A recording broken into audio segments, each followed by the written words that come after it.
Hi dear students, एक बार फिर से आपका स्वागत है द म्यूटेशन इंस्टीट्यूट में। और हम आज यहाँ पर इस लेसन के आखिरी वीडियो में हैं और इसके बाद हमारा नेक्स्ट जो लेसन होगा वो एसिड बेस और सॉल्ट होगा। मैं उम्मीद करता हूँ कि आप लोग मन लगाकर पढ़ाई कर रहे होंगे, क्योंकि अब आने वाले कुछ ही समय के बाद आपके बोर्ड एग्जाम आने वाले हैं और ध्यान दीजिए, मन लगाकर पढ़ाई करिए। मैं भी अपनी तरफ से पूरी कोशिश कर रहा हूं कि आप तक अच्छी से अच्छी वीडियो पहुंचा सकूं। और आज का जो कि हमारा वीडियो है कैटलिस्ट और इलेक्ट्रोकेमिकल सीरीज, इसे भी ध्यान से देखिए और समझने का प्रयास करिए और मन लगाकर पूरी उमंग के साथ पढ़ाई करिए, जिससे आप लोग अच्छे से अच्छे मार्क्स गेन कर सकें। और चलिए आज की वीडियो को हम लोग स्टार्ट करते हैं, लेकिन उससे पहले आपको इस वीडियो को भी पहले की तरह लाइक, कमेंट और शेयर करते रहना है। साथ ही में जब आप चैनल को सब्सक्राइब करें तो बगल में बेल आइकन की बटन होती है, उसे भी प्रेस करिए, जिससे आपको आने वाले वीडियो की नोटिफिकेशन भी मिल सके। तो मैं उम्मीद करता हूँ आप मेरा इतना सहयोग जरूर करेंगे।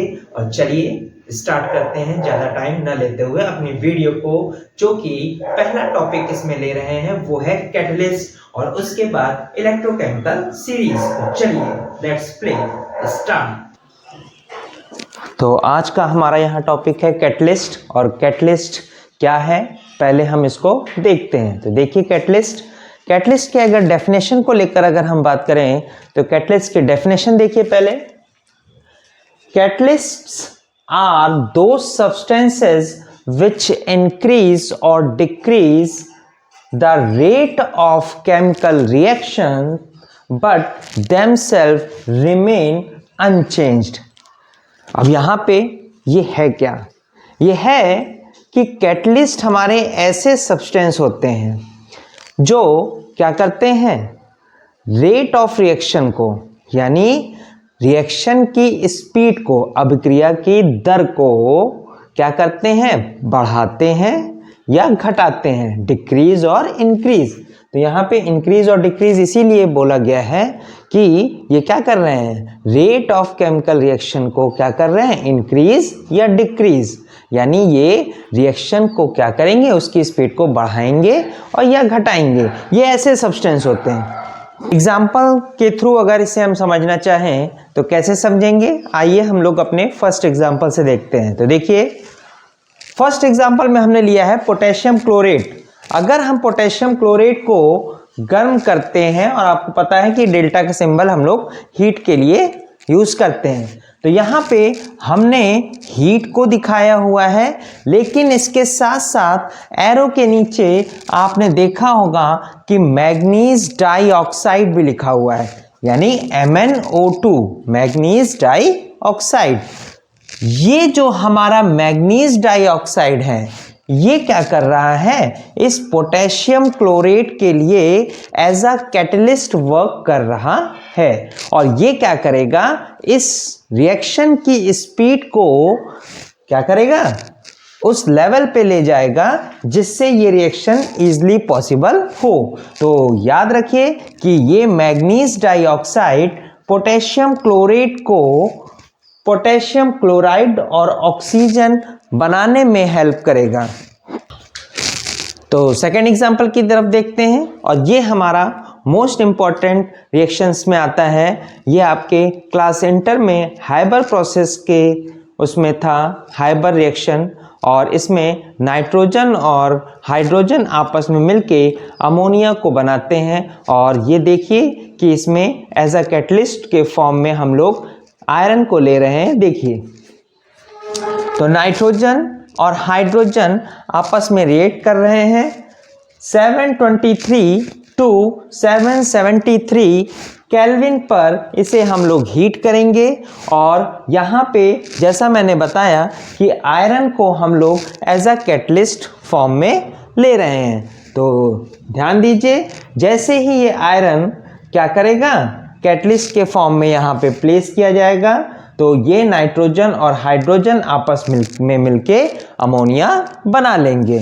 थर्ड में आइए, सल्फर डाइऑक्साइड और ऑक्सीजन। सल्फर डाइऑक्साइड और ऑक्सीजन वेनेडियम पेंटाऑक्साइड के थ्रू सल्फर ट्राइऑक्साइड बनाएंगे। वेनेडियम पेंटाऑक्साइड V2O5, तो सल्फर डाइऑक्साइड SO2 और ऑक्सीजन O2। तो सल्फर डाइऑक्साइड और ऑक्सीजन वेनेडियम पेंटाऑक्साइड की प्रेजेंस में एज अ कैटलिस्ट फॉर्म में जो वेनेडियम पेंटाऑक्साइड यहाँ पे यूज किया जा रहा है वो क्या कराने में हेल्प करेगा? सल्फर ट्राइऑक्साइड बनाने में हेल्प करेगा। अगली देखिए, ये हमारा अमोनिया NH3 और ये ऑक्सीजन के साथ रिएक्ट करेगा तो नाइट्रोजन मोनोऑक्साइड बनाएगा, साथ साथ में वाटर और किसकी प्रेजेंस में? प्लेटिनम। प्लेटिनम भी हमारा यहाँ पे एक कैटलिस्ट की तरह काम करेगा और इसकी ये रिएक्शन कंप्लीट होने में हेल्प कराएगा।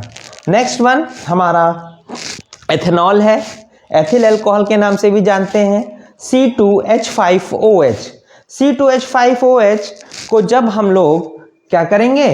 H2SO4 कैटलिस्ट, यहाँ पे ये जो सल्फ्यूरिक एसिड है H2SO4 ये हम लोग कैटलिस्ट के रूप में ले रहे हैं और ये कैटलिस्ट जो है इस एथिल अल्कोहल को कन्वर्ट कर देगा ईथर में और साथ साथ में वाटर। तो यहाँ पे ये जो आप देख रहे हैं ये आपका कंपाउंड ईथर कहलाता है।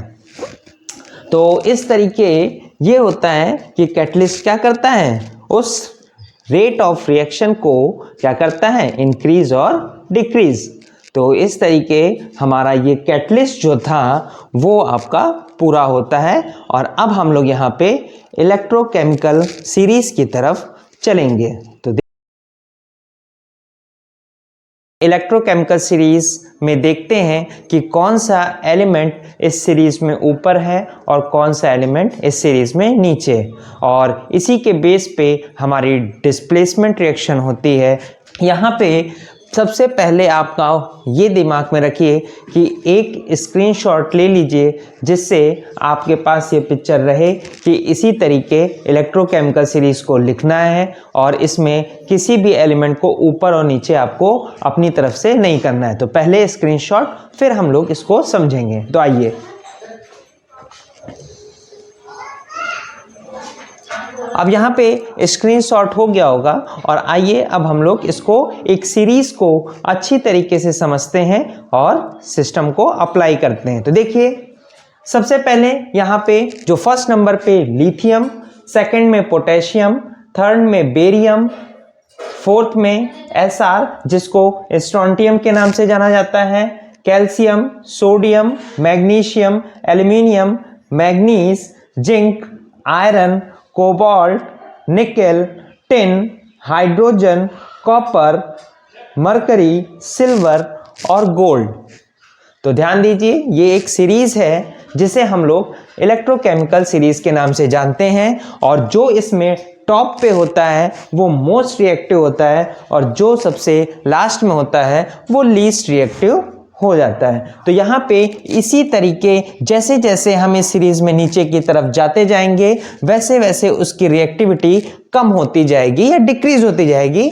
तो यहाँ पे ये सीरीज को आपको एज इट इज इसी तरीके याद रखना होगा।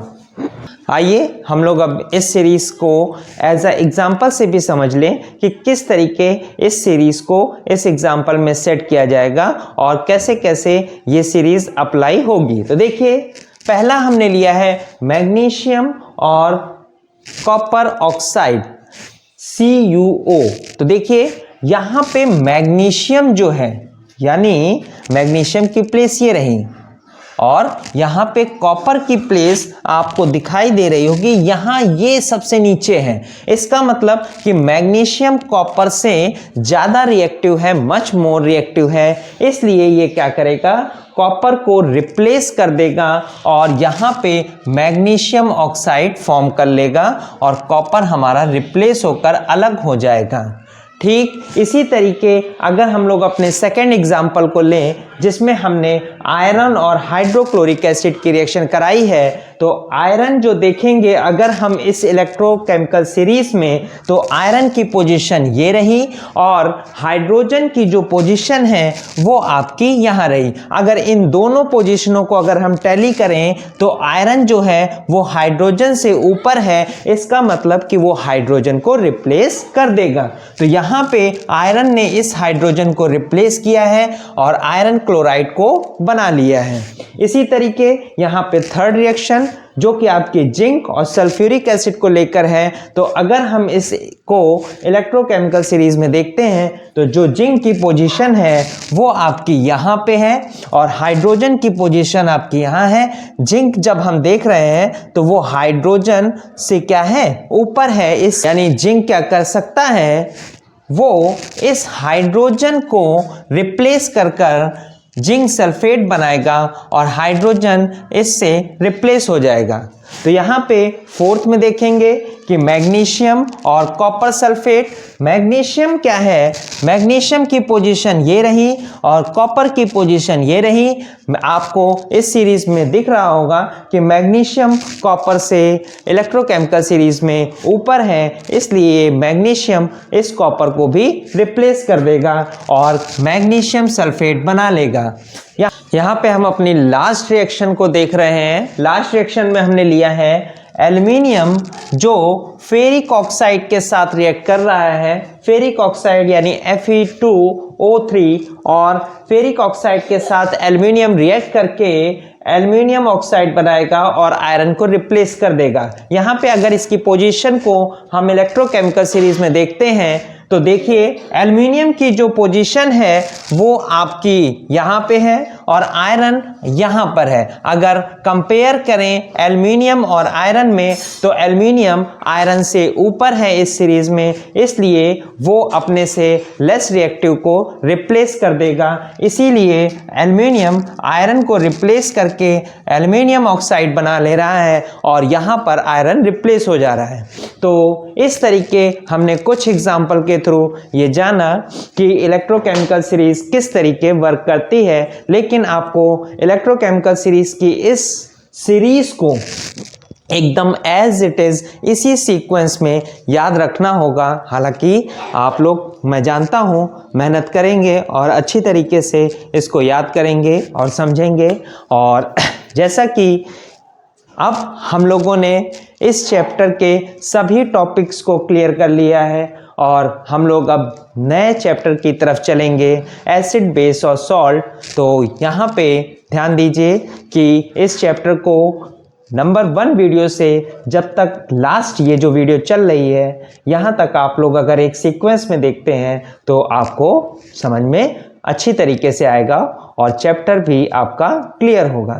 तो अब हम लोग मिलेंगे अपने नेक्स्ट चैप्टर की तरफ, नेक्स्ट लेसन में, जो कि आपका एसिड, बेस और सॉल्ट होगा और उसको भी हम लोग इसी तरीके मेहनत के साथ और लगन के साथ पढ़ेंगे और उसमें आने वाली चीज़ों को अच्छी तरीके से समझेंगे।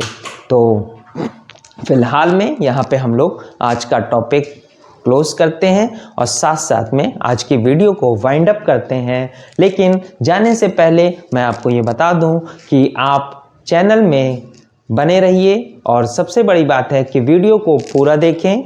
दूसरा, लाइक, कमेंट और शेयर जरूर करें और इसके साथ ही साथ एक और बात कि चैनल को सब्सक्राइब जरूर करिए। साथ साथ में बेल आइकन को भी बटन को दबाइए, जिससे जो है आपको आने वाली सभी वीडियो जो हैं वो उसकी नोटिफिकेशन आप तक मिलती रहें। तो चलिए, ओके, बाय बाय, टाटा, मिलते हैं अपने नेक्स्ट वीडियो में।